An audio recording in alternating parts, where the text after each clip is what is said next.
Okay, so it's the first Raw of the new year, and we begin it the same way we ended last year, with Kane and John Cena. John Cena cut a fairly long-winded promo about, how he loves it, is what he does for a living, he loves the fact he gets to do it, he loves the response he gets from the fans, good or bad. Then Kane kind of did a voiceover. Not bad, but you can definitely tell this is just the filler feud between now and when The Rock begins to show up to hype G.I. Joe 2 in the lead into WrestleMania. But your first actual match, Cody Rhodes and Daniel Bryan, really, really solid match. Gotta give the half those. Those did a really good job. With Daniel Bryan, of course, winning with like an out of nowhere small package. Very, very good job on that. The bit with The Miz and R-Truth, interesting. I will say that they're doing a pretty good job with that. R-Truth is still the exact same character, slightly crazier. So initially you're supposed to see a match between the Miz and Sheamus, and Miz just begins to beat Sheamus before the bell even rings, which leads to Sheamus doing his, I forget the Irish word that he's using for it, but it's when he has the guy at the outside of the ring with his arms over the top rope, and he's just hammering away on Miz's chest for like a minute and a half. That's it. When Miz goes to run through the crowd, and he gets attacked by R-Truth, which leads to him getting attacked by Sheamus with a brogue kick. And then R-Truth hitting his signature move, which is the water bottle shot to the head. Not bad. It's a unique sort of feud to put the two of them in to kind of keep them out of title contention, at least until the Elimination Chamber. Wade Barrett came out and cut a promo about winning the 30-man Royal Rumble. I thought this year was going to be 40 again. He then had a match with Santino Marella. A fairly solid match, for a Santino Marella match. And of course, Barrett had to win with the Winds of Change Sidewalk Slam. Not a bad move. I do like Sidewalk Slams, or the Ray Trailer Slam, or the Black Hole Slam, but just the Winds of Change, that's going to take a while to probably really start to catch on and gel and make some sense. The match between Ziggler and Punk, again, just fantastic match. Of course, John Laurinaitis got involved because that's what he does. He gets involved and then lets everyone know that he is the vice president in charge of talent relations and the interim Raw general manager.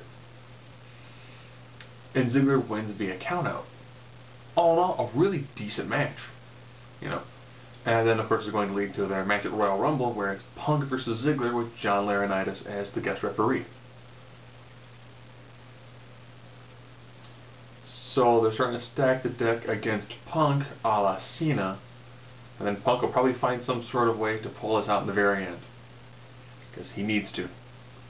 I think if you have Ziggler win this title in any sort of bizarre screwjob fashion, it's going to really, really dilute Ziggler's, first major title reign. With the exception of the time that he was World Heavyweight Champion for like 5 minutes. The Divas had a match. Eve and Kelly versus the Bella Twins.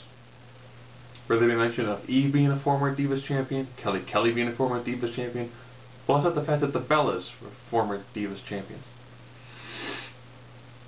This match was just... Eve went for kind of like a hopping off the middle rope, spinning kick. And I don't know if the Bella was too close, but it looked like she almost tapped her in the back, like using her Achilles tendon and tapped her in the side of the head. It just looked horrible. And then when it came time for the finish, twin match like they normally do,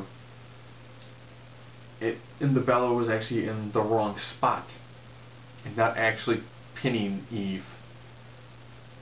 So the screw job finish was also a minor botch finish. So 2 botches in the same Divas match. And of course the first move in a Divas match was a butt slap, followed by a butt slap.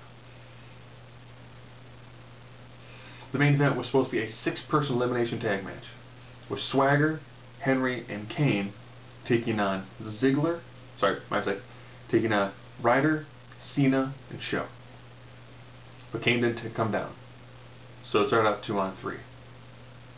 Show and Henry get eliminated because they were just called eliminated. Henry grabbed a steel chair, Show punched the chair, and then Show beat Henry with the chair. Which then made it down to Ryder and Cena versus Swagger.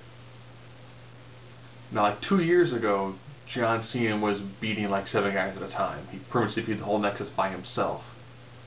So when you're in a handicap match against John Cena, it's you have no chance of winning. Of course, John Cena just absolutely destroys Swagger.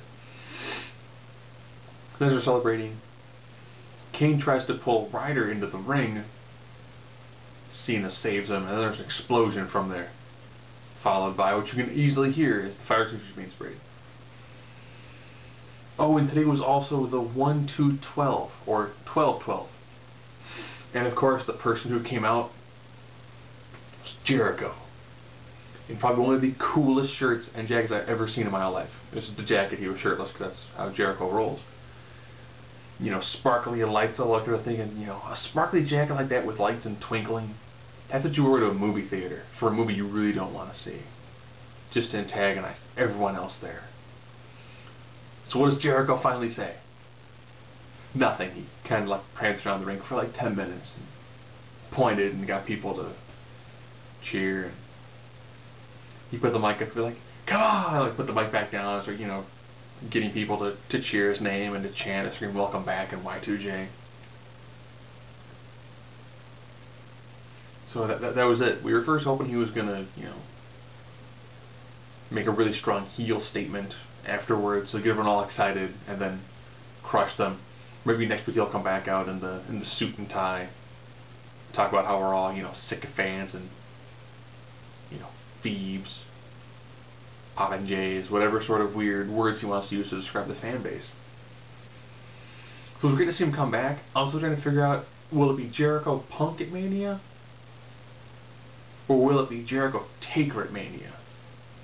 I think Jericho Punk has some great legs to it, and I think those two guys could probably put on a match that would 100% completely and totally overshadow anything that we're going to see inside the ring when it's The Rock versus John Cena.